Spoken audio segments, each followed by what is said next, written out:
Hey, salut, moi c'est Chelsea, bienvenue sur ma chaîne. Alors, est-ce que vous connaissez le souchet comestible? Oui, oui, le souchet comestible. Eh ben, c'est pas grave, c'est pas grave, c'est pas grave. Voilà, c'est cette petite graine que vous voyez là, ouais, celle que je tiens en main là.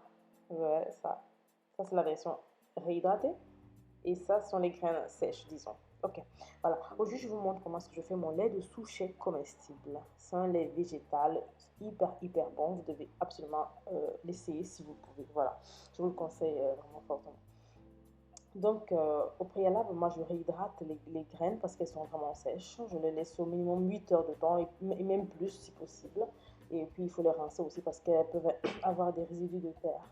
Donc, je les laisse se réhydrater. Et puis, le lendemain, le matin, d'habitude, moi, je le mets dans le bol du mixeur. Et voilà, quoi, je fais mon lait de souchet le matin. Voilà. En fait, ce lait me plaît particulièrement parce que ça me rappelle les moments avec ma petite sœur quand on était au Cameroun. Et en fait, on était toute petite et on mangeait ces graines-là, pratiquement, je ne vais pas dire pleines de terre, mais presque.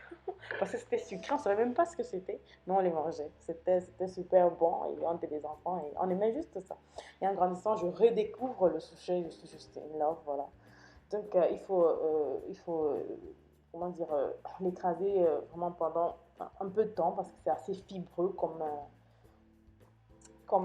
graine.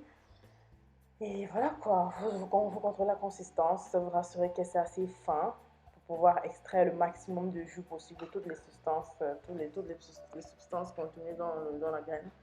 Il faut l'écraser, je dirais, longuement. Mais c'est faisable, hein, c'est pas impossible. Ça me rappelle un peu la carotte fibreuse, en quelque sorte, comme consistance. Donc, faut y aller un peu, mais à la fin, ça passe. Voilà. Donc, ensuite, je mets la pâte que j'ai obtenue sur un torchon propre. Moi, j'ai utilisé ici un torchon que j'avais à la maison, que j'avais jamais utilisé. Je l'ai juste fait passer dans un peu d'eau bouillante pour être vraiment sûre de la propreté. Voilà, moi, j'aime pas trop aller chercher les fancy trucs.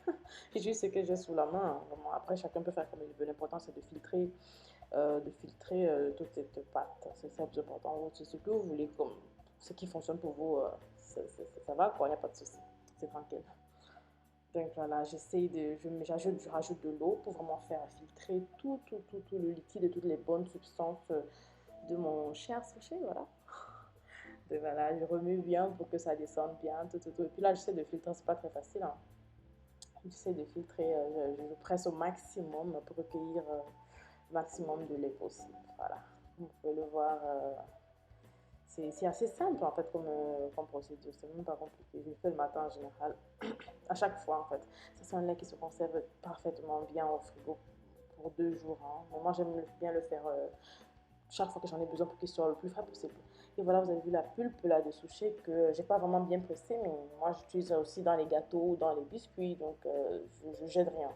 Voilà dans le lait que j'ai obtenu. Non, non, on va revoir ça parce que là, je crois que je vais pas faire cette enfance. On va revoir ça.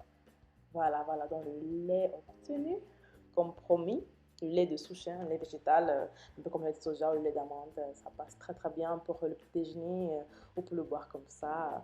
Pas besoin de le sucrer, il est naturellement déjà sucré et c'est vraiment magnifique quoi. Je vous conseille de l'essayer et dites-moi ce que vous en pensez quoi. Faites-moi savoir si vous avez déjà essayé, dites-moi si vous aimez quoi. Voilà, merci d'avoir regardé cette vidéo. À la prochaine quoi. Ciao ciao.